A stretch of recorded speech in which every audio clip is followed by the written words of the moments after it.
तो दोस्तों आप सभी लोग जानते ही होंगे कि 16 जून टर्म 2 क्लास 11th का एग्ज़ाम है। तो दोस्तों आज मैं आपको बताने वाला हूँ हिस्ट्री का सेट 1 फुल सॉल्यूशन, वो भी सबसे आसान भाषा में। तो वीडियो का स्टार्ट करने से पहले मैं इसके बारे में कुछ बता देना चाहता हूँ।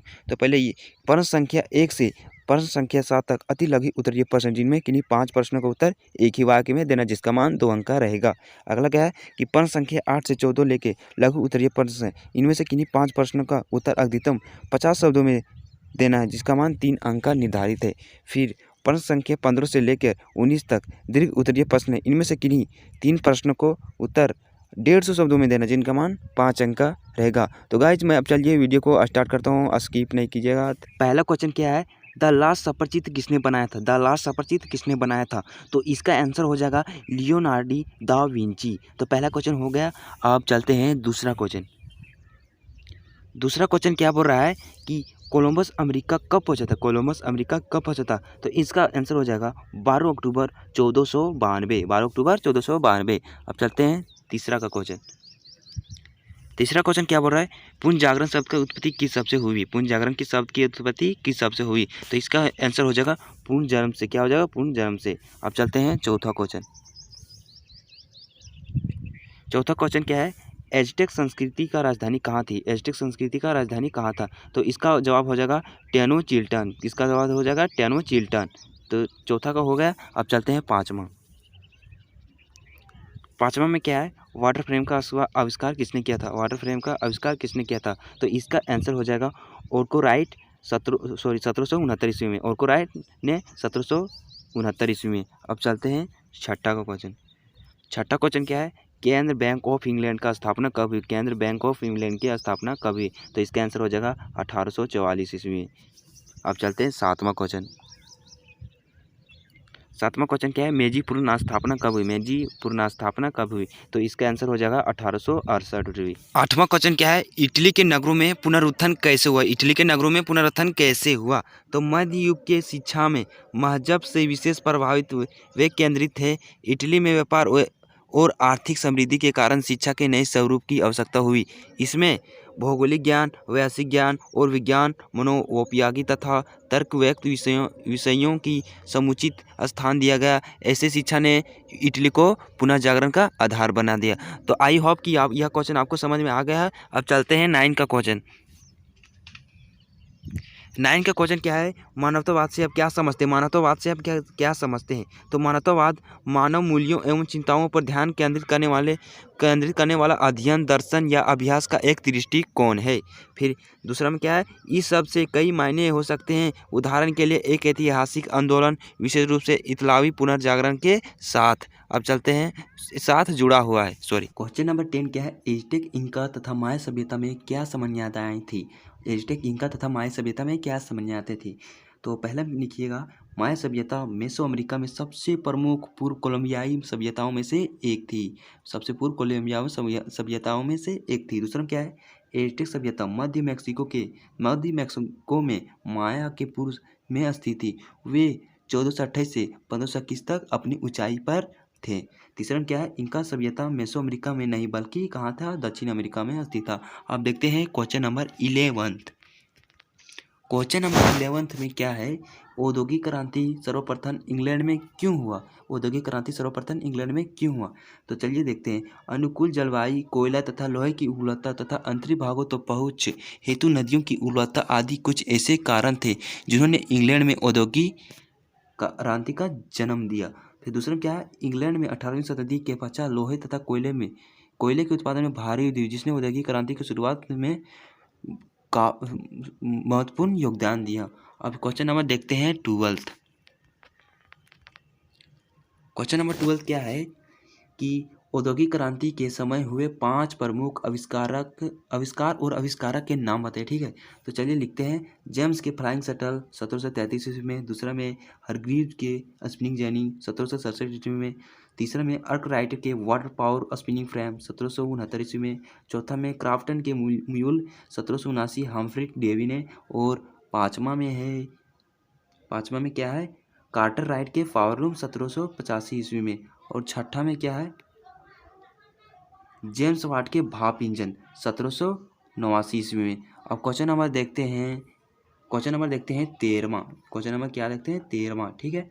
तो क्वेश्चन नंबर 13वां क्या बोल रहा है कि कोरिया ने 1997 में विदेशी मुद्रा संकट का सामना किस प्रकार किया। कोरिया ने 1997 में विदेशी मुद्रा का संकट किस प्रकार किया, चलिए तो देखते हैं।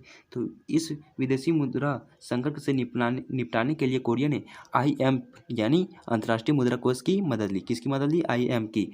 फिर साथ ही कोरिया के नागरिक ने गोल्ड कलेक्शन मूवमेंट के माध्यम विदेशी ऋण चुकती की दिशा के सक्रिय रूप में योगदान दिया। तो 13 का क्वेश्चन हो गया। अब देखते हैं 14 का क्वेश्चन में क्या वो हो रहा है। 14 के क्वेश्चन में क्या है, भारत की खोज वास्को डी गामा में क्या भूमिका रही। भारत की खोज वास्को डी गामा में क्या भूमिका रही। तो वास्को डी गामा एक पुर्तगाल अन्वेषक यूरोपीय खोज का सबसे सफल खोजकर्ताओं में से एक और भारत सीधे यात्रा करने वाले जहाज़ों का कमांडर था, जो Cape of Good Hope Africa के दक्षिण कोने से होते हुए पहुंचा।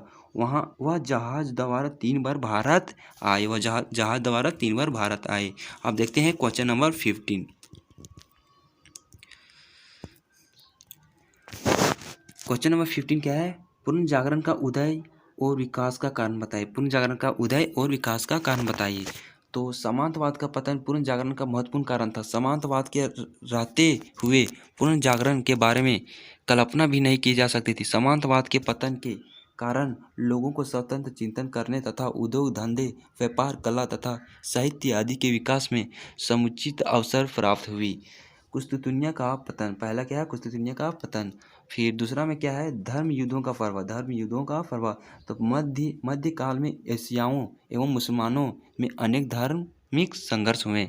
फिर दूसरा में क्या है, अंतर्राष्ट्रीय व्यापार। क्या है,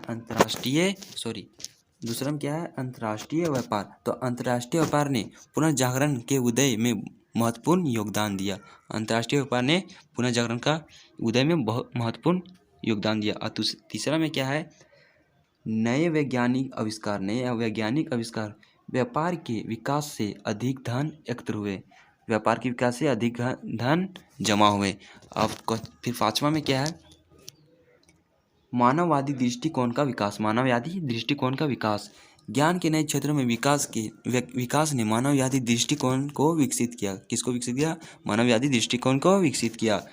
फिर अब देखते हैं क्वेश्चन नंबर 16 में क्या बोल रहा है, नवीन मार्गों की खोज में पुर्तगाल और स्पेन का योगदान का उल्लेख करें। नवीन मार्गों की खोज में पुर्तगाल और स्पेन का योगदान का उल्लेख करते। चलिए इसको वर्णन करते, ठीक है। कोलंबस की यात्रा के करीब 5 साल बाद पुर्तगाल के नाविक वास्को डी गामा भारत के समुद्र मार्ग खोजने निकले। किसके खोज निकले? भारत के समुद्र मार्ग खोजने। गामा 170 नाविक और 4 जहाज़ों के एक बड़े के साथ लिस्बन से निकले थे। आज से 523 साल पहले सन 1497 में 8 जुलाई शनिवार को पुर्तगाल नाविक वास्को डी गामा अपने जहाज से रवाना हुए और समुद्र के रास्ते भारत की यात्रा वाले पहले यूरोपियन बने। इस भारत को खोजने जैसे हास्यास्पद तथ्यों की तरह पेश किया। फिर अब देखते हैं क्वेश्चन नंबर 17 में क्या बोल रहा है, अमेरिका की खोज में कोलंबस की क्या भूमिका रही। कोलंबस स्पेन के एक नाविक था। कौन था? स्पेन का एक नाविक था और सफ़र के दौरान ही अमेरिका की खोज कर डाली थी। और किसकी खोज कर डाली? अमेरिका की खोज कर डाली।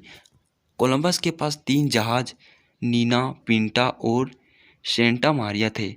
क्या थे? नीना, पिंटा और सेंटा मारिया थे। कोलंबस 3 अगस्त 1992 को स्पेन के पोलास बंदरगाह से इन जहाज़ों को लेकर निकले। उनका मकसद एशिया भारत पहुंचना था, जो उस समय सोने का खान था। अमेरिका की खोज 1492 में क्रिस्टोफर कोलंबस ने की थी। अमेरिका की खोज किसने की थी? Christopher Columbus. कितना ईस्वी में? 1492 ईस्वी में। तीसरा में क्या है, कोलंबस स्पेन का एक नाविक था और सफ़र के दौरान ही अमेरिका की खोज कर डाली। ठीक है, तो गाइज मैंने 18 और 90 का क्वेश्चन नहीं लिखा क्योंकि मुझे समझ में नहीं आया, इसलिए मैं आपसे माफ़ी मांगता हूँ। तो गाइज आपको आई होप कि अगर आपको यह वीडियो पसंद आएगा होगा तो एक लाइक ज़रूर कर दीजिएगा और नए हो तो चैनल को भी सब्सक्राइब कर दीजिएगा। थैंक यू, धन्यवाद।